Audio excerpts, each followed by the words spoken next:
اكتر حاجه بتعجبني في عباس ابو الحسن ومن اكتر الحاجات اللي مخليني انا شخصيا اكسايتد جدا للحلقه بتاعت النهارده في البودكاست ان عباس بيعمل كل حاجه بمزاج.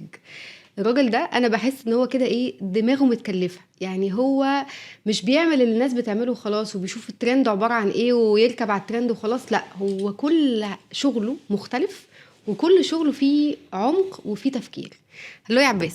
هاي هبة، ازيك؟ ومبسوط اشكركم انك استضفتيني في البودكاست بتاعك. وردا على ان انا بعمل كل حاجه زي ما انا شايفها وزي ما انا عايزها، ان هي في الاخر برضو بتدفعي ثمن ده. يعني هو قرار ان انا ادفع ثمن ده. تدفع ثمن ده ايه؟ طبعا يعني ان انا اختياراتي مش لازم تبقى موائمه لمطالب السوق او للناس عايزه ايه.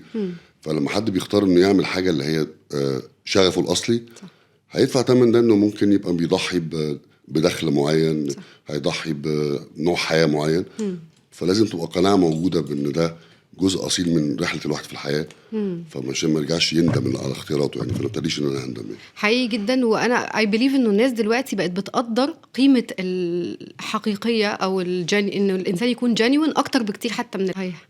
طب انت قبل بقى البودكاست الخطير بتاعك وقبل الحاجات دي كلها، في ناس كتير ما تعرفش ان انت بدات او كنت اكس اتش دبليو مستر ايجيبت. وانا شخصيا كهبه ما قعدت شويه ادور هو يعني ايه اتش دبليو مستر ايجيبت، ما كنتش عارفه. هيفي ويت.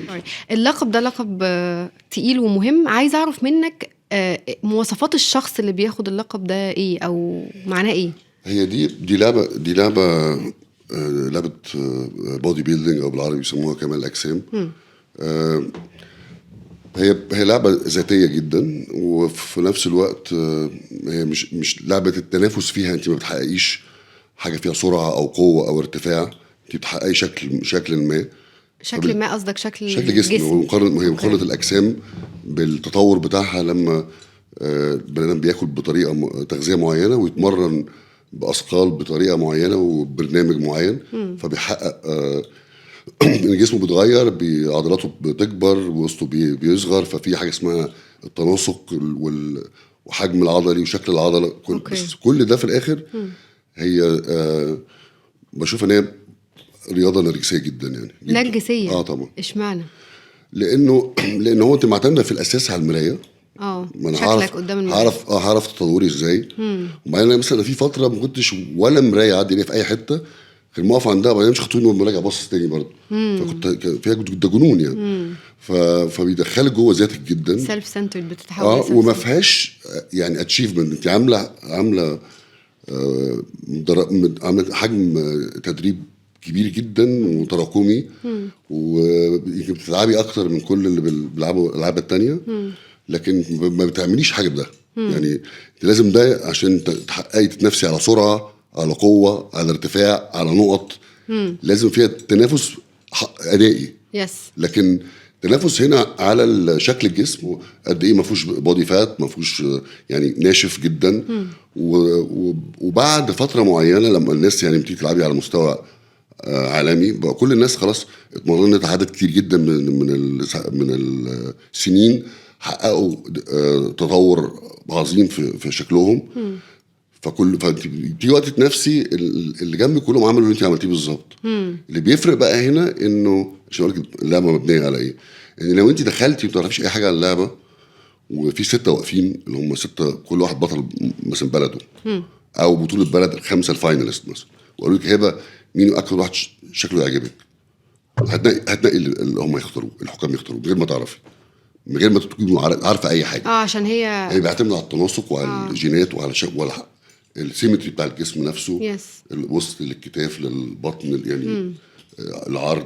كل ده فهي فيها جزء جمالي.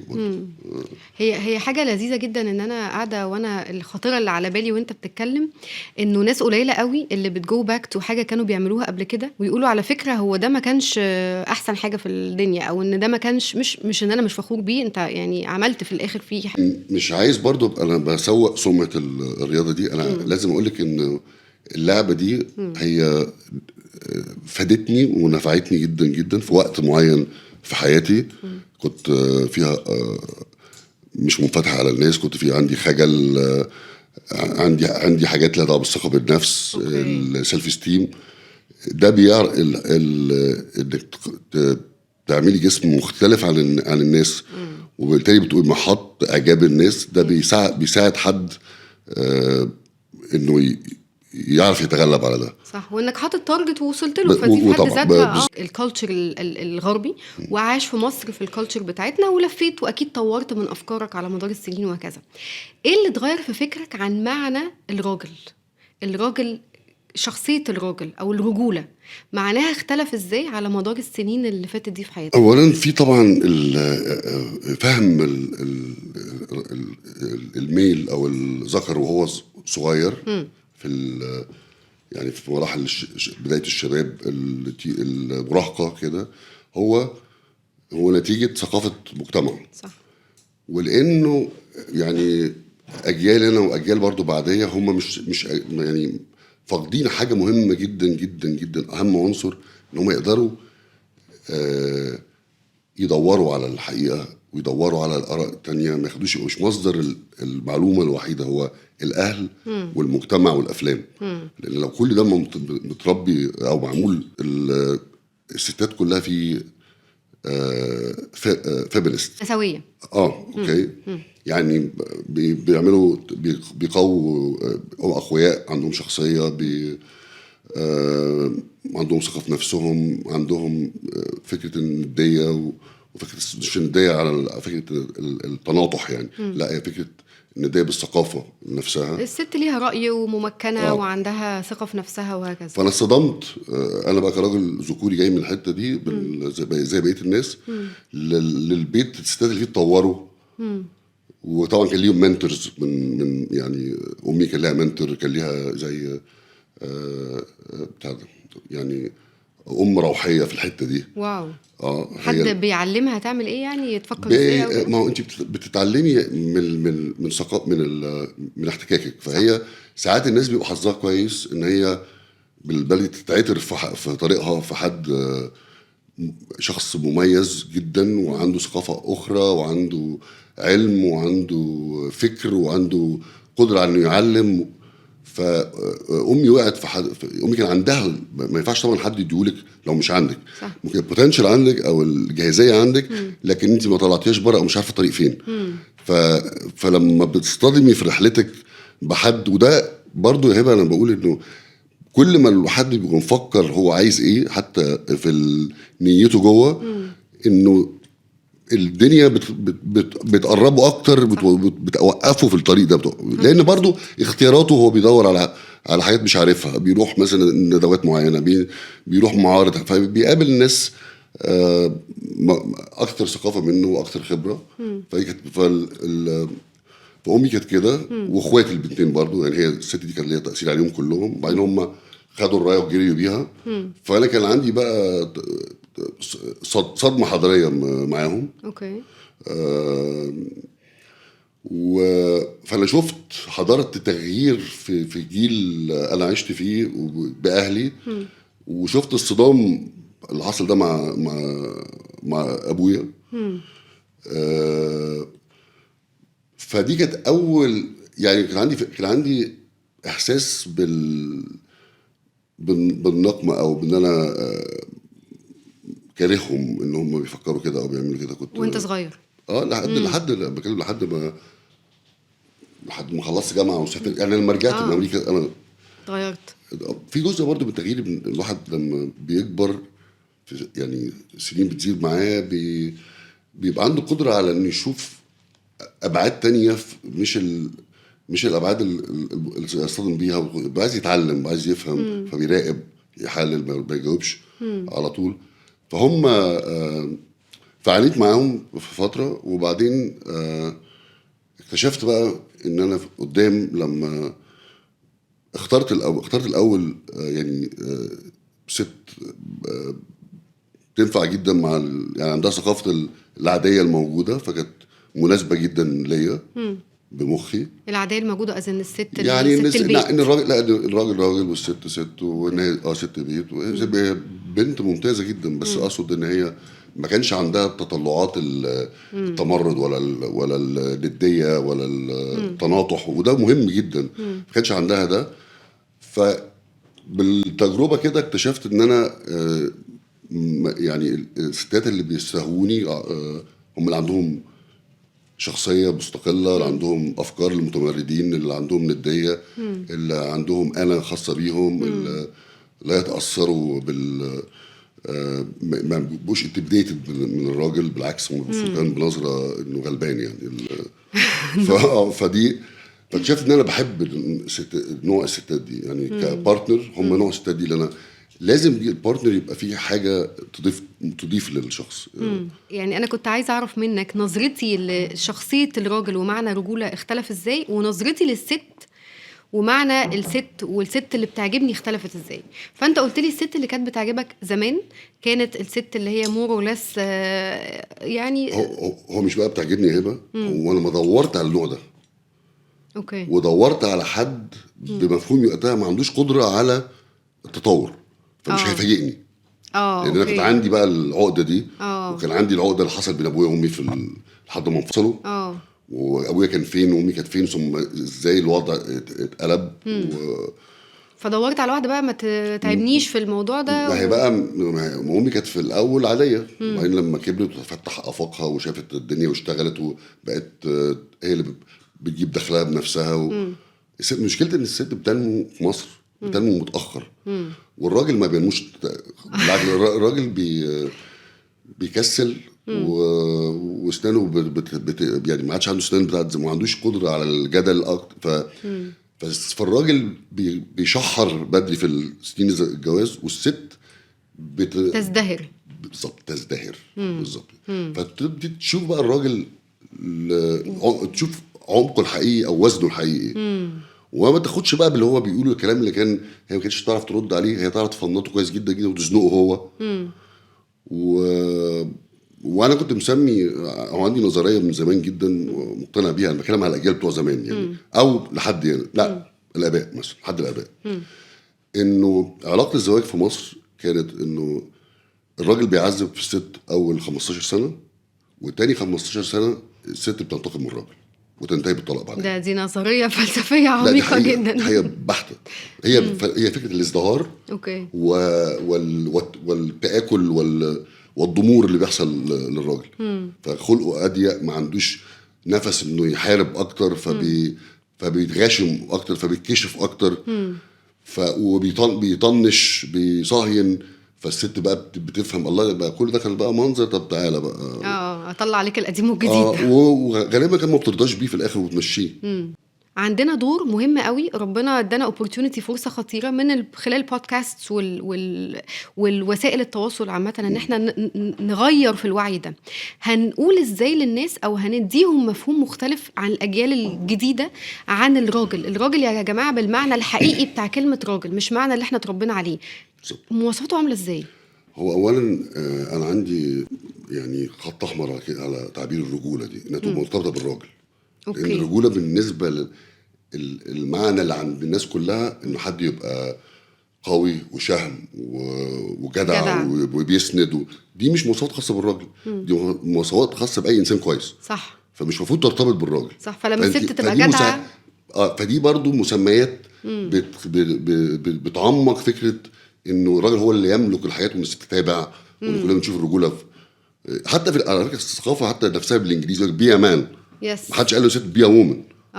بس بي مان برضه يعني استرجل او طلع الهيرو. دي ست ب100 راجل على الست الجدعه. بالظبط. فانا بشوف انه اهم حاجه هبه في كل القصه دي هي اول 7 سنين في حياه اي بني ادم. اوكي. اللي بيتعلمه واللي بياخده من الاهل هو اللي هيستمر بيه حياته كلها. صح. بتشكل امانه النفسي كله بتشكل في الفتره دي.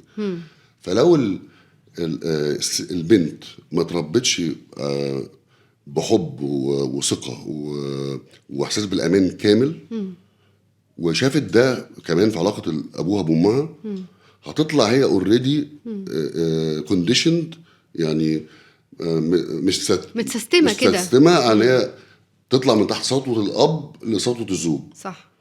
ثم بقى تصور لما تكبر بقى، لكن زمان دلوقتي في فرق كبير جدا بين اجيال اللي فاتوا، ما كانت كل معلوماتهم بيستقوها من اهاليهم ومن صحابهم، واللي بيعرف يقرا ماشي. وان النهارده الاجيال دي الجديده عندهم فرصه اقوى مليون مره، حتى لو قالوهم مراجعين، لانه لا يعتمدوا في المعلومه ولا في تربيه على الاب اب والام. والام بس هم بيسمعوا ويروحوا يدوروا وشاطرين جدا في البحث ويكونوا فكره معينه. صح. وبعدين لما يكونوا فكره ويكتشفوا ان الاب والام محدودين جدا يلبسوا لهم وش العبيط، يبقى قدامهم يا حبيبتي طب مش عارف ايه، بس هم بيعاملوهم في شخصيه مصدرينها، شخصيتهم الحقيقيه يعني مخبينها اللي يستاهلها، اللي فاهمهم. انا بشوف يعني ابناء صحابي مثلا بيعاملوهم، انا عارف شكل الولد ده ايه، لكن هو بيريح الاب جدا. يعني كان بياخده على قد عقله بالظبط. مش في الحته دي برضو يا عباس انه ربنا يكون في عمقه. ان هما بيروحوا للاكستريم بالذات في حته الراجل والست. احنا ولادي عاشوا في كندا نص حياتهم تقريبا، وابني لسه في كندا لحد دلوقتي. ومثلا في الغرب الهايلايت اللي معمول على محي مفهوم الراجل والست اصلا رهيب. فإتس فيري تشالنجينج انك تفضل محافظ على الوسط ما بين القديم بتاع مفهوم الراجل والست اللي هو السيد والست امينه والست المهيضه الجناح المكسوره والراجل اللي متسلط، وما بين انه لا هو احنا مش بنروح الناحيه التانية لانه مفيش حاجه اسمها راجل وست اساسا، لانه هو ربنا نفسه قال لنا وليس الذكر كالانثى.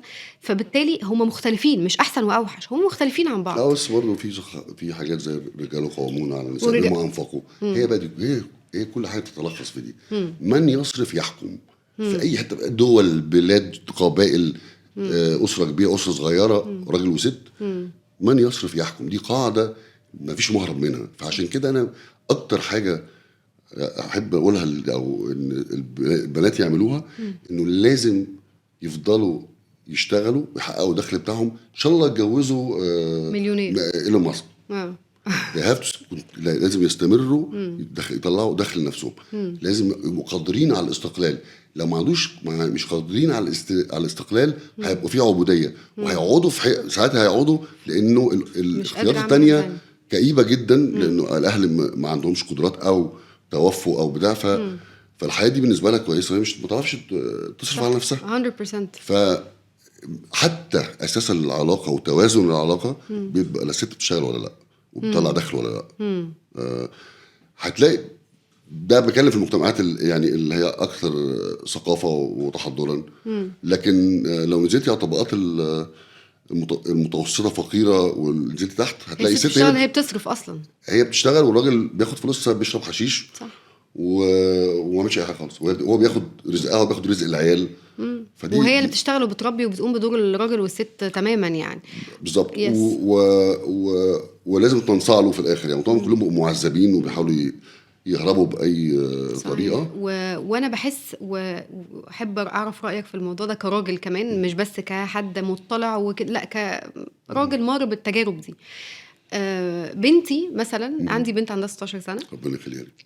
ربنا يخليك. فلما بتكلم معاها في الموضوع ده وبنتناقش، فهي بتقول لي هو انا مش شرط اكون عايزه اشتغل، على فكره انا ممكن ابقى عايزه اتجوز واقعد في البيت، which is بالنسبه لي it's totally fine.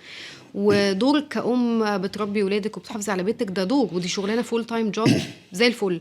بس دايما اقعد اقول لها ايه المهم بالنسبه لي، انا مش عايزاكي تصدي، يعني صح. اشتغلي على مهاراتك وعلى قدراتك وعلى كده، بحيث انك لو قررتي في يوم من الايام انك تبقي عايزه تشتغلي وعايزه يبقى ليكي الدخل بتاعك، ما تلاقيش نفسك انت مش عارفه تعملي اي حاجه، وزي ما انت بتقول مضطره تكملي في وضع مش مريح بالنسبه لك عشان خاطر انت ما عندكيش دخل.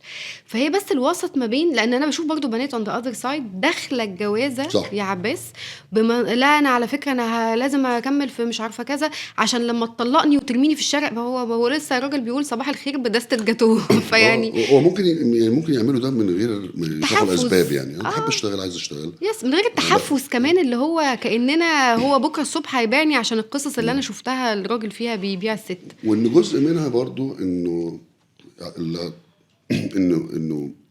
لا مانع اطلاقا وشيء مشروع جدا ان الست يبقى عندها طموح. صح. طموح في مهني، طموح فني. الراجل يحقق طموحه والست بتخدم عليه بتاع ايه عشان ايه. وبرضو في لازم اعاده ثقافه، هو الولاد مسؤوليه مين؟ هم ما ينفعش مسؤوليه الام بس. صح. هو الاولاد محتاجين راجل وست اصلا في لانه هيطلعوا فاهمين ان الراجل ده مميز جدا، وراجل عنده مستحق لكل شيء. عشان كده الست بتشتغل وبتخدم وبتعمل وبتربي وتشطف وتحمي ومش عارف ايه، والراجل ممكن يعملها وحش برضه. صحيح. فده ساعات بقى البنات بيأنسوا لده جدا ومش عارف ايه، لان التغيير اصلا تقيل. منطقه ضلمه وغامضه ومجهوله، مش كل الناس بتحب المجهول. صحيح. فهو ساعات بيعيدوا التجربه المأساة دي يعيدوها في حياتهم. صح. ويسبمت بقى، يعني يستسلموا خالص للوضع ده. حقيقي. وبتفرق كمان في نوع في راجل ممكن ياخد ست زي دي يقومها، صح. لو هو راجل يعني عنده رفعه وعنده اخلاق وعنده سمو صحيح. وبيدور على بارتنر حقيقي يقدر يبنيها. صح. وفي راجل يقدر يهد ست لو عندها لسه عندها جوه حاجه لسه ما طلعتهاش، ممكن يكسر جناحاتها كلها. صحيح. 100% yes. وفكره الكونديشننج انه الراجل عنده فكره في الجواز ان هو لازم يسيستم الست. هربيها. بتاع ايه يعني؟ بتاع ايه؟ مفيش حاجه حد بيعملها ما بيدفعش ثمنها. صح. ادفع ثمنها دلوقتي، ولا انت هتستضيني بعد في عجزي او في مرضي او في ضعفي او لما اترفد او بتاع. يعني مفيش حاجه مجاني. اللي الراجل بيستثمره في حياته في الست صح. بياخد اضعاف. حقيقي.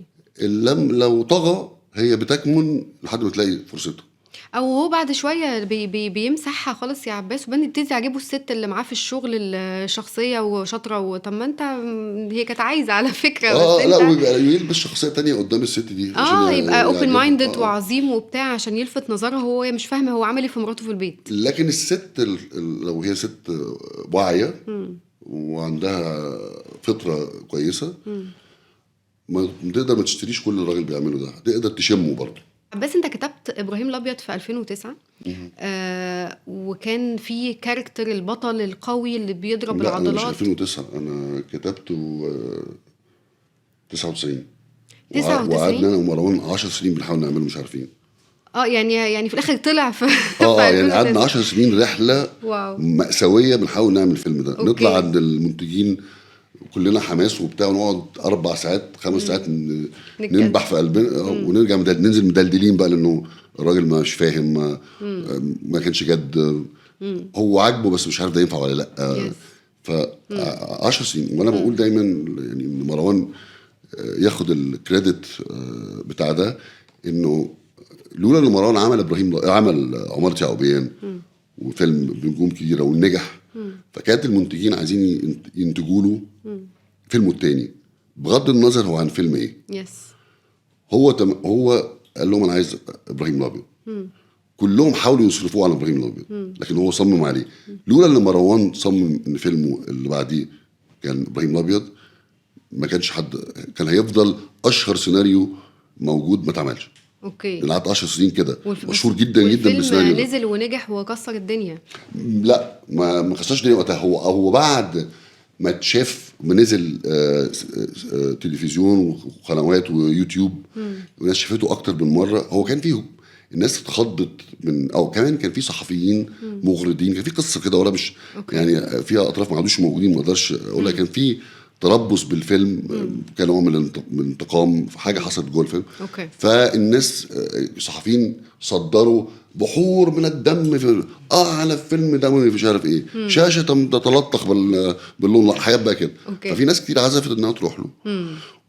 وابراهيم الابيض كمان هو من نوع الافلام، ودي نوعيه موجوده ما اعرفش ايه اللي بيحكمها، انه محتاج كذا مشاهده. وان كل مره هتشوفي بعد تاني هتستمتعي بيه اكتر ويكشف لك حاجات فيه اكتر. هو اصبح حاليا واحد من اهم افلام السينما 20 سنه اللي فاتوا. نسبه مشاهدته خرافيه. قاعد مشاهدته في جروب على فيسبوك عليه 200 على الفيلم بس عليه 250 الف واحد. معظمهم اكتف، يعني كل يوم في بتاعت مثلا 20 30 بوست وكلهم بيفهموا احسن. يعني اولموست هم يملكوا الفيلم اكتر مني. ويعملوا ري اديتنج ويحطوا مزيكا ويحللوا بقى البعد النفسي كده. اوكي. طب انت في الفيلم ده كان البطل اكزامبل بتاع الراجل القوي اللي بعضلات اللي بيضرب اللي فيه اكشن بتاعه. لو انت جات لك فرصه تعيد كتابه الفيلم ده في 2024 هتطلع البطل بنفس الصوره دي ولا هتغير حاجه؟ ما هو انا كنت بكتب عن الشخصيه دي، لكن انا ما بحكمش على الشخصيه دي. يس. انا كنت بكتب بالظبط هي بقى عن قصه حب محكوم عليها بالفشل وحتميه النهايه المدمره. وهي قصه حب في اطار في مجتمع استحاله تنمو فيه يعني قصة خرابه مش هينتج فيها ورده مثلا. فانه في الاخر كلهم كانوا ضحايا الحب بشكل ما، ضحايا كمان مفهوم للحب. وانه فكره انه الناس بيحسوا، وده الحقيقه في اي حته يعني، الناس بيحسوا بحاجه وبيقولوا حاجه تانية. ده السب تكست ده الكلام اللي مش داخلي. متقال هو اهم حاجه في اي فيلم ليه عمق. صح، انك فأنا تظهره. ان انا يعني فكره ان الممثل يمثل العاطفه دي اصلا فكره فاشله جدا جدا. ان في الاخر في حقيقه الامر ان احنا بنداري على مشاعرنا، بنداري على خوفنا، بنداري على ضعفنا. بيتحكمنا عواطف متناقضه. فهي كانت شخصيات ملحميه، كل واحد فيه خير وفي شر وفي عدل وفي ظلم، وهي بيئه لا تنتج الا كائنات مشوهه نفسيا. المجتمع او الدنيا دورت لهم ظهرها، هم بيحكمهم اعرافهم، هم بيحكمهم البلطجي، وان في شرطه بتخش هناك خالص. ففي قصه حب، شوف هتودينا فين. فهي الاساس، الاساس هي قصه حب، بس المكان والزمن هو ده هو يس. لكن هو مش شخص انا يعني مش مثال للراجل خالص السوي نهائي خالص. طيب حلو جدا الكلام ده. هي مهم على فكره ان البطل او بتاعك يبقى في حاجه مثيره، في حاجه جاذبه بتشد بقى زي الفيلن. حبكة. انت بتحبي الفيلن برضو صح. طيب السؤال التاني بيقول ايه حاجة ممكن تبقى صغيرة عبيطة تافهة بسيطة جدا في حياتك او في شخصية عباس ابو الحسن نفسك قوي تغيرها، وكل ما تقول لنفسك انا غيرت الحاجة دي تلاقي ان انت لسه ما اتغيرتش وان هي قدرت عليك. اوكي، هي حاجة انا عارفها على طول يعني. انه مدخلش مشاعري الجارفة في كل خلاف او جدال على حاجة. اوكي. ان انا مش مهم ان انا صوتي ما بيعلاش، المهم انا بصدر طاقة عاملة ازاي. انا بصدر طاقة في حالة الخلاف بتبقى مؤذية جدا للطرف التاني اللي هو معايا، انا مش داري بيها، لكن بيقولوا ان وشي نفسه بتغير، بصيتي بتتغير. اوكي. حتى كانت امي الله يرحمها واخواتي يقولوا لي انت كانك بتكلم دبانه. وانا مش مدرك اطلاقا، ومش ده احساسي. بس انا مسؤول عن الاحساس ده، انه بيطلع عليا. وان انا لا افقد ما افقدش المعركه بسبب انفعالي او بسبب صوتي العالي او بسبب ان انا اتنرفزت او بسبب خلقي ضاق. دي اكتر تحديات بالنسبه لي، ان انا بخسر كتير بسبب ده. وبرضه لان التطبع هيفضل هيبقى اقل يعني قوه من الطبع. فانا بنجح 3 مرات و 5 مرات واقوم راح في داهيه المره معلش انت بحاول. ومره انت قلت جمله لذيذه جدا في بودكاست على فكره، قلت انه عجبني المثال، يعني ان انا لو نزلت حد ضايقني في الشارع او كسر عليا ونزلت اتخانقت معاه، سواء انا ضربته وكسبت او ما كسبتش، انا خسرت في الحالتين. صح. عجبتني جدا. هو اللي طلعني بره الطريق، هو اللي سقني. صح. هو اللي انا كنت رد فعل للي هو عمل. طيب السؤال الثالث بيقول البودكاست ده اسمه شهرزاد اون فاير، وشهرزاد في تاريخيا كانت اون فاير عشان كانت كرييتيف جدا، ان تقعد تحكي قصص وستوري تيلينج لشهريار عشان يفضل عشان ينام. لو احنا هنتخيل شهرزاد في 2024 وهي اون فاير، مواصفاتها ايه بالنسبه لك؟ ايه اللي هيخليها اون فاير؟ هي تعمل كده وتحكي له حاجات اول ما ينام تسمه. دي نصيحتي. هي دي كده شهرزاد اون فاير 2024. برضه دلوقتي بتقولي شهرزاد وشهريار وانت تحكي له قصه عشان ينام، ما هي دي برضه قصه في التراث بتاعنا ذكوريه بس. يعني قصه فتعمل ايه بقى توصيها بايه شهرزاد 2024؟ ان هي تفضل جزء من شخصيتها وتكوينها بتاعها هي بس. لا تسمح لاي مهما حبته، لانه الحته الخاصه دي هي اللي بيفضل الطرف الاخر يسعى الى انه تقونت وما بيعرفش. صح. دي ما حدش يعرف تفيكت، ما تقدريش تدعيها. فلازم اولا الشخص ده الست تبقى حابه نفسها، المكونه راي، مكونه ذات، عندها حياه مستقله جدا في كل عن الراجل، تحبه وكل حاجه، بس هي في حته مساحه بتاعتها هي. اوكي. في كل حاجه. وراجل نفس الحاجه. وان ما يعني ما نبقاش فكره انفتاح على بعض قوي، دي فكره اوكي. احنا كل واحد فينا شخصيه منفرده تماما. ربنا خلقنا تو individuals بيعملوا شراكه اسمها العلاقه الزوجيه. الشراكه دي برضو هي حاجه، يعني حاجه اضافه، Yes. لكن هي مش الاساس. اوكي. اضافه. جميل. كل ما نشوف انها اضافه مش هي الاساس، مش هنحمل هيبقى اختيار، مش هنحمل نفسنا حمول كبيره ان احنا ارتبطنا وان في حاجه. زمان في عهد يعني الخلفاء الراشدين وكده، كانت ست بتتجوز 4-5 من الخلفاء او من المبشرين بالجنه. وده اللي الاسلام عمله، انه كانت زمان عندهم قبل الاسلام عندهم نفس المشكله اللي عندنا دلوقتي، ان انا لو صاحبي الانتيم كان متجوز واحده وطلقه مهما جت عجباني استحاله اقرب لها. صح. الاسلام بقى خلى الناس تعمل كده. ففكره انه اما بيمنع هو الرذيله او الكلام ده، اساسا ايه؟ ان كل بني ادم نضج لازم يبقى متجوز. اتجوز بقى كم مره ما نفعتش، هيجوز ايه قدسيه الجواز؟ ايه يعني ايه القدسيه في ده؟ لا، هي كان فكره الجواز والطلاق ابسط واسهل من العقد اللي احنا معقدينها دلوقتي، وبتخلينا ان اححنا لما نيجي نتجوز نبقى صعب جدا اصلا ان انا اتجوز، وصعب جدا اطلع متجوزه ولا انا مش متجوزه. وزمان يقولوا لنا اللي هو ما عندناش طلاق، او الاب يقول ما عندناش طلاق. طب بترمي بنتك بقى ياكلها الراجل ولا ايه يعني؟ فان الموضوع يتاخد ابسط من كده، وان الانفصال مش حاجه وحشه، ومفيش عيال هيتربوا في بيت فيه شحن غير متقال سلبي الا هيأثر عليهم وهيعورهم وهيدمر حياتهم قدام لما يعملوا اختيارات بناء على التعاوير دي. اسلم لهم جدا جدا انهم يبقى جزء من تجربه الانفصال، ويبقوا في تصالح، وهم يبقوا سلام نفسيا ويحصل لهم حاجه من النضج. لكن في جوازات بتستمر عشان الاطفال وهي تهدم في الاطفال. صح. كل يوم. صح. ربنا يا رب يصلحنا ويصلح بيوتنا يا رب. عباس ابو الحسن، ثانك يو سو ماتش. انبسطت قوي النهارده. الحلقه أنا انبسطت جدا جدا، لذيذه وجميله وكاجوال ومن القلب، واتكلمنا وفتحنا مواضيع كتير، ويا رب تكون انت كانت خفيفه عليك. انبسطت جدا جدا هبه، واتبسطت بالمواضيع والحاجات اللي بتفتحيها، وبنتكلم في حتت حلوه. اعتقد ان المعلومات دي مهم ان الناس على الاقل تفكر فيها. يس جدا. ومهم ان احنا كمان نراجع نفسنا ونراجع افكارنا كل شويه ونطور ونغير وكده طول ما احنا عايشين. ثانك يو سو ماتش يا عباس، وان شاء الله اشوفك على خير باذن الله. انا شكرا جدا. ميرسي.